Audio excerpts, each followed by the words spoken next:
I'm Iris and I recently watched Sharknado for the first time. Boy oh boy, was that an experience. Now, going into this, I didn't have very high expectations, obviously, but I did have certain expectations as to where the story would go. I thought that there would be a family that was separated over some kind of city, and then the Sharknado hit, and the hero, probably a guy, would rescue the family, battle sharks, something like that. Imagine my excitement when the movie actually starts, and there is a full-blown smuggling story. It's about smuggling shark fins. I can get well into this. And then, obviously not. It was just to explain what a shark is and what a tornado is. And then once you've seen that, the actual movie starts. So disappointing.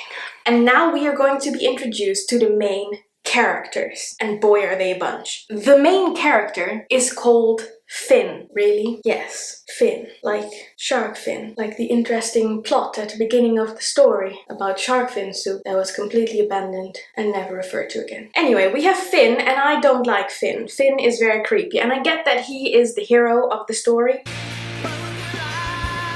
Lots of scenery today. I think he's a creep. Is that a bad thing to say? I don't like Finn. Finn, no thanks. But apart from Finn, we have three other persons because Finn apparently works or owns this bar. There is the Tasmanian guy. I don't know if he has a name, but he has an accent, so that's enough. On your mic. Then there is the young hot chick. More on that later. And then we have an old guy who drinks at the bar. I also don't know. So now that you know these four people, we can talk about the creepy relationship between them. Because the hot chick, which for some reason I thought was called Claire, but I think maybe she's called Nova, and then at some point I think she says she's called Jenny. Very confusing. Hot chick, Claire, is in love with Finn. I'm just happy you're okay. Hey, what are you doing? What, do you think you're too old for me? No, I'm your boss. He's probably at least twice her age. It's a very weird, unhealthy, creepy dynamic. Claire, you can do much better. Finn is creepy. Run. There's not even sharks yet, but run. And then you think, okay, that's awkward. But then you haven't even heard the worst thing, because the old guy fancies Claire. Hey, I'm not that old, I've still got some moves, babe. Hey! And it's just gross. Like, not good. Ugh. Horrible. And these are our heroes. Woo! So I looked up when this film was made because I was like, oh, the creepy relationships that we see in this film must be 90s at least. Also the CGI. And it's not, it's 2013, which just made me really sad. Yeah, it really was not good. Anyway, they all are chatting in the bar, and then there is this news item about a hurricane. And then suddenly there are sharks on land, and apparently they're still very dangerous when they're out of the water. You would assume that a shark lands on the land, and then it's stationary, and people can be like, oh, there's a shark, let's move away. It is a shark. It cannot move towards us, because it's a shark on land. But for some reason, big chaos. There are a lot of sharks, to be fair. They're talking about a hurricane, and there are sharks. But I thought it was about a tornado? No, it's called Sharknado, not Shark Hurricane. Sharking?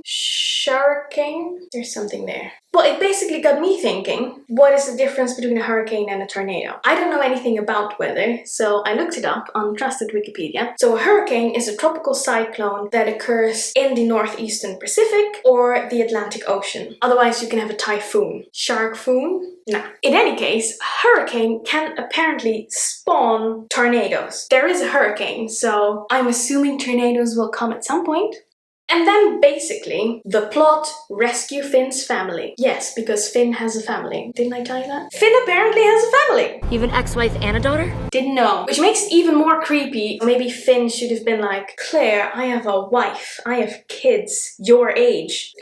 I really don't like Finn, and now we have to rescue his family, and he's sure to be in this movie for a whole lot longer. We are going to Finn's wife. Because, of course, they are separated. Not divorced. No, separated, as in all great American movies. And here, something truly beautiful happens in terms of physics. So this is the thing, right? They arrive at the house of Finn's wife, and he has a daughter there, and there's the boyfriend of the wife. I mean, I don't know, he gets killed pretty quickly, so who cares? They go in to be like, guys, there are sharks. You need to come with us, because we don't know where we're going either. And then, from the outside, the water has built up so much that it bursts through the window and the house floods with sharks. They kind of manage the whole shark situation in the house, and then what happens? They go outside where it is dry and there are no sharks. How does that work? Where's the water coming from? Where are the sharks? I don't get it. Go inside, water rises, floods, so there's water everywhere, and then go outside and it's dry again.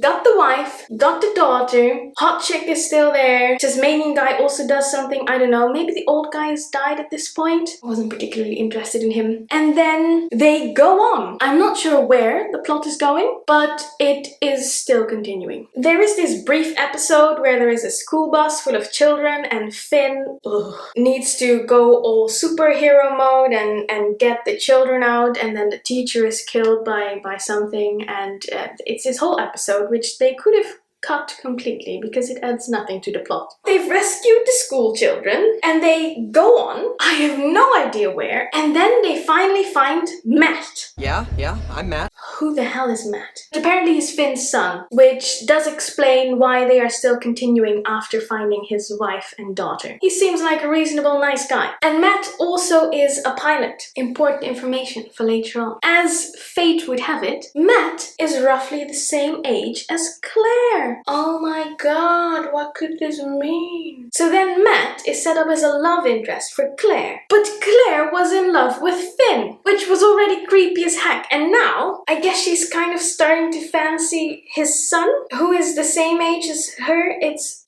Claire, by the way, for all her creepy love triangles, she's actually quite badass. Like, she has got this enormous gun, which she got from behind the bar. I just feel sorry for Claire. She could have blossomed somewhere else. Just a side note, there are still sharks. The sharks are the least creepy thing about this film. The time has come, now that the family has been reunited, to get rid of all the sharks and save the world. Or at least LA, which I think is where they are. Yeah, probably LA. Oh yes, also there are 3 tornadoes. I don't know when the hurricane became 3 tornadoes, but there's 3 distinct tornadoes, and if they get rid of all 3 tornadoes, LA is saved. So that's the goal. Remember, Matt, pilot, and then they also have bombs. I'm not entirely sure how they get to have bombs, but they have bombs. Seems like there should be a little bit more security, but who am I? Who am I to judge that? Anyway, 3 tornadoes, bombs, Matt's a pilot. What are we gonna do? Matt is going to team up with Claire, of course, because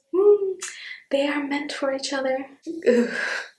Don't like the love stories they put in this film. The idea is put a bomb in the tornado, dissipate tornado, everyone's happy. Now I hear you ask, is that a safe plan, putting a bomb in a tornado? And would that actually work? Well, I had no idea, but tornadoes and hurricanes and a lot of the weather has something to do with pressure, and I looked it up, and yes, if you have a strong enough bomb on the same level of strength as the tornado you're trying to dissipate, it could theoretically dissipate a tornado.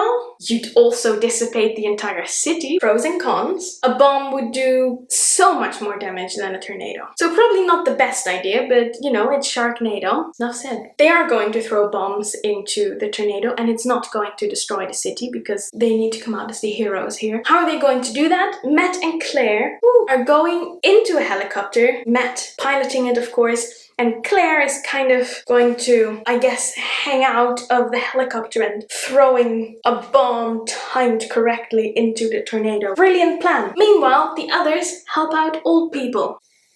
Matt and Claire have some bonding time in the heli. They dissipate Tornado 1. Woo! Nailed it! They dissipate Tornado 2. Awesome! You rock! They dissipate Tornado 3. But oh no, tragedy strikes. Claire falls out of the heli and gets eaten up by a shark. At long last, the end of the creepy love triangles. Claire, I am really sad you had to die. Maybe it's for the best. Do you really want to be in this film? Matt is slightly saddened, but then on the other hand, he didn't know Claire for very long, so So now all the tornadoes have been dissipated. Amazing. But it's raining sharks. It's raining sharks.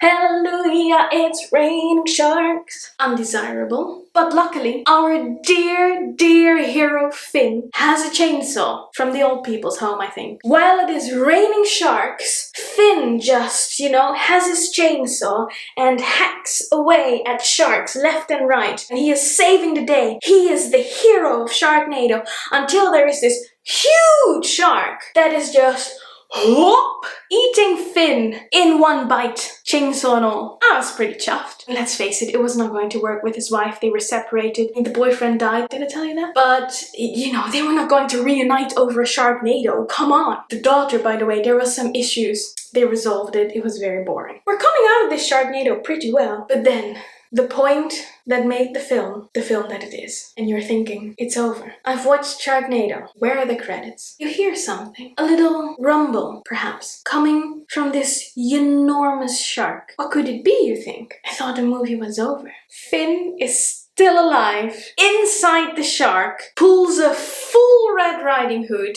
and chainsaws his way out of the shark, which is so unbelievably gross. So he comes out. I was very disappointed. I didn't like Finn, I'm sorry. He's reunited with his wife, who's somehow happy, even though she clearly disliked him for a good few years before the start of the film. And then when you think it can't get any worse, who else comes out of this shark? Claire! Because this exact shark that ate Finn is the exact same shark as the airborne shark that ate Claire mid-air when she was falling out of the heli. I mean, so now the love triangle is back again.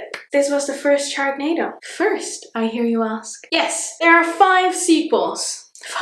Help. Apparently, they're a lot more self-aware and comedic in nature, so they might actually be quite fun. I do believe Finn is in it though, which is disappointing. Let me know if you like this. Have you watched Sharknado? Do you think I should watch the sequels? Should I watch other disaster movies? Let me know if you have any film recommendations in the comments, please. And then I am now going to defrustrate myself and do something nice. Thank you very much for watching this video, and I'll see you in the next one. Bye! 1 feet. Why did I say feet? I'm not American. I swear I have other dance moves than this. This is just what's in the frame, truly. I get nervous about making a YouTube video, and then I start sweating because I'm nervous, and then my glasses start fogging over, and then it's just all downhill from there.